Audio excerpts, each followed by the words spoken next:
လောကကြီးမှာတဲ့ပဲကိုယ့်အလုပ်ကိုကိုယ်လုပ်နေရင်ကုသိုလ်ရတယ်လို့သုံးမျိုးရှိတယ်ဗျာပထမဆုံးတိကရဟန်းတော်တဲ့သူ့ရဲ့ရဟန်းကျင့်တဲ့သူ့ဘာသူကျင့်တာအလိုလိုနေသူ့ဒီဝိနည်းနဲ့နေအောင်ကျင့်နေတာနဲ့ကိုအလိုလိုသူကကုသိုလ်ကြာလှူဖို့တမ်းမလို့တဲ့သူ့ဘာသူကုသိုလ်ရတယ်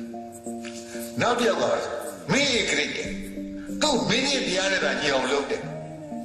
တကယ်ကိုညီအောင်လုပ်လို့ရှိရင်တိုင်းလူပြည်သားအကုန်လုံးကိုအေးချမ်းချမ်းသွားနိုင်တယ်အောင်လုပ်ပေးတဲ့အတွက်ကြောင့်စောင့်ရှောက်တဲ့သူ့မင်းကြီးတရား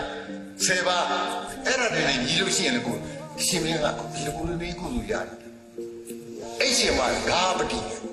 ဘုရားကပထမတော့ကအဲ့ရှင်မကိုဘယ်တဲ့ကြောင့်မှအလကားနေရင်သူ့လိုသူလုပ်ရင်ကုသိုလ်ရတဲ့ဘာကြောင့်ထည့်ပါလိမ့်မလဲဟောမလားငါငယ်ငယ်တော့မသိဘူးအမှန်ပြောတာကြည့်ပါတော့သိတဲ့ခါကျအဲ့ဒီအဲ့ရှင်မမိမတယောက်ကမင်းမနေ့အဲ့ရနိုးလို့မျက်စိပွင့်လာတယ်မြင်တယ်လင်းအလုပ်သွားဖို့ရဲ့အငယ်လေးကောင်ကိုပူးနေတဲ့ကောင်စားဖို့ဆံပြုတ်ပြုထားသူများတွေ့ချင်အဲ့ဒီသုံးပါလုံးကအဲ့ဒီတရားနဲ့မရင်အကုန်လုံးကမာလကိယပြီးတော့မဲ့ဘဝစီကြောင်းနေတော့ဘုန်းကြီးလည်းပဲဘုန်းကြီးတရားနဲ့မချင်ပဲနဲ့နေလို့ရှိရင်အဲ့ဒါအဝစီလည်းပဲအရှင်မင်းလည်းမင်းကြီးတရားနဲ့မကြည့်လို့ရှိရင်အဝစီကသူ့တပတ်ပေါ်နေပြီးသား